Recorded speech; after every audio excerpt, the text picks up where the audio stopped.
کہ سیرت میں ملتا ہے کہ حضور ختمی مرتبہ حضرت محمد مصطفیٰ صلی اللہ علیہ وآلہ وسلم جس موقع کے اوپر گھر کے باہر تشریف لے جا رہے ہوں یا گھر میں کوئی ملنے کے لیے آ جائے، ان دونوں موقعوں پر اپنے سر کے بال کو دیکھنے کے لیے کبھی کبھی پانی میں بھی رسالت مآب نے اپنے چہرے کو دیکھا کہ کہیں ایسا تو نہیں کہ بال غیر مرتب ہیں۔ اچھا،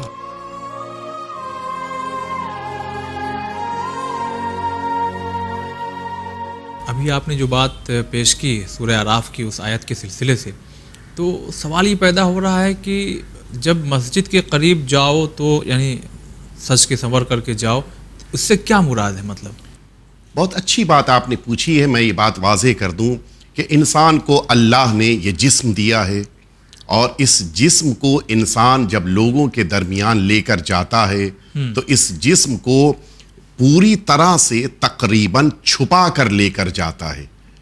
چہرہ، ہتھیلی اور پیر کے آخری حصے کے علاوہ بقیہ بدن اس کا چھپا ہوا ہوتا ہے۔ جی، تو اب اس سے یہ بات سمجھ میں آ رہی ہے کہ یہ دونوں چیزیں، یعنی وہ حصہ جو لوگوں کے سامنے چہرے کی شکل میں جا رہا ہے اور وہ بدن کے اوپر پایا جانے والا کپڑا کہ جس کے ساتھ انسان لوگوں کے پاس جا رہا ہے، ان دونوں کو انسان اچھی طرح سے زینت دے۔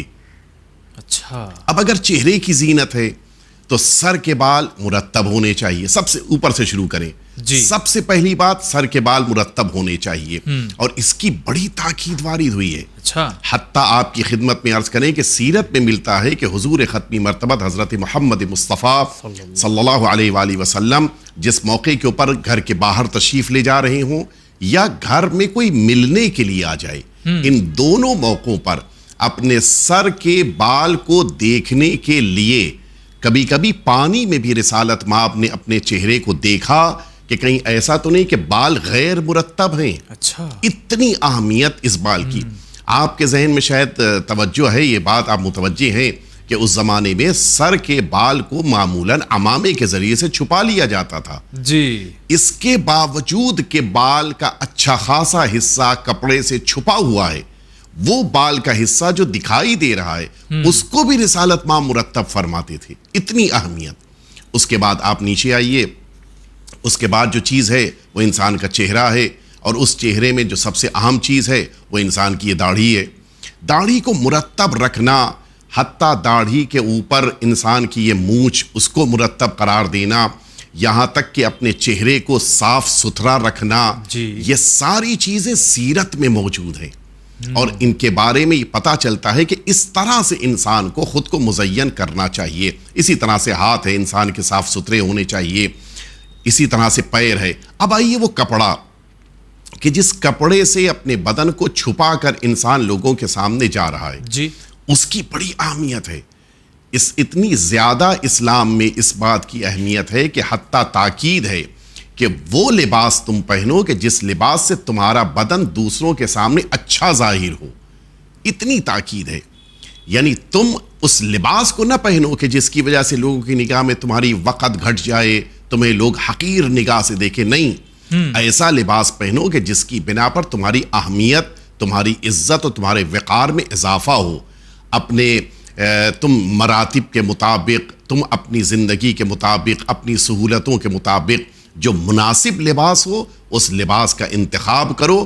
حتیٰ اسلام نے رنگ کو بھی اہمیت دی ہے، کلر کو بھی اہمیت دی ہے کہ تمہارا لباس، آپ جانتے ہیں کہ اسلام نے بڑی اہمیت دی ہے سفید رنگ کو، وائٹ کلر کو بہت اہمیت دی۔ اس کی ایک وجہ یہ ہے کہ سفید رنگ انسان کے اندر نکھار پیدا کر دیتا ہے۔ جی جی، جب انسان سفید رنگ کا کپڑا پہن کے نکلتا ہے تو خود بخود اس کے بدن میں ایک خاص قسم کی وقت اور عظمت پیدا ہو جاتی ہے۔ اسلام نے کہا کہ تم سفید کپڑا پہنو، سفید کپڑا استعمال، البتہ لازمی نہیں ہے لیکن بہتر اس کو قرار دیا، ثواب کا ذریعہ قرار دیا۔ دوسرے کلر بھی پہن سکتے ہیں، استعمال کریں، بہتر ہے کہ سفید کپڑا زیادہ سے زیادہ استعمال کیا جائے جتنا زیادہ انسان کے لیے ممکن ہو۔ تو میرے کہنے کی مراد یہ ہے کہ اسلام چاہتا ہے کہ جب اللہ کے حضور میں آ رہے ہو، سر سے لے کے پیر تک تمہارا بدن مزین ہونا چاہیے، مرتب ہونا چاہیے۔ یہاں پر ایک چیز اور میں عرض کر دوں، کپڑے کا رنگ بہت اچھا ہے آپ کا، بہت اچھی طرح سے سلا ہوا ہے, جی بہت اچھا لگ رہا ہے, لیکن اس کپڑے پہ دھبے لگے ہوئے ہیں, سب تباہ ہو گیا. صحیح. اسی لیے اسلام کہہ رہا ہے کہ تمہارا لباس دو چیزوں سے محفوظ ہونا چاہیے.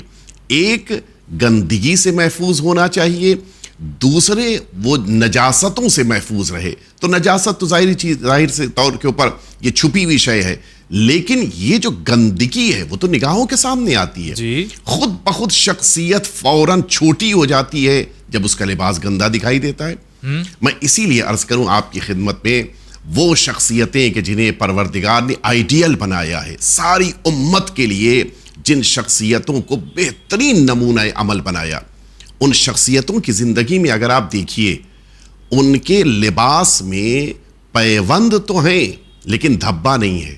جی ان کے لباس میں آپ کو یہ تو ملے گا کہ کہیں کہیں کے اوپر چونکہ بوسیدہ ہو گیا, پرانا ہو گیا, اس بنا پر وہاں پہ پیوند لگائے گئے ہیں, وہاں کے اوپر اضافی کپڑا لگایا گیا ہے, لیکن لباس گندا ہو, لباس پہ کہیں دھبا ہو, کہیں گندگی ایسا نہیں ہو سکتا. گندگی اس معنی میں, نجاست تو ممکن ہی نہیں ہے, لیکن اس معنی میں کہ کوئی چیز مثال طور پہ انسان بیٹھا کچھ کھا رہا تھا, کپڑے پہ گر گیا.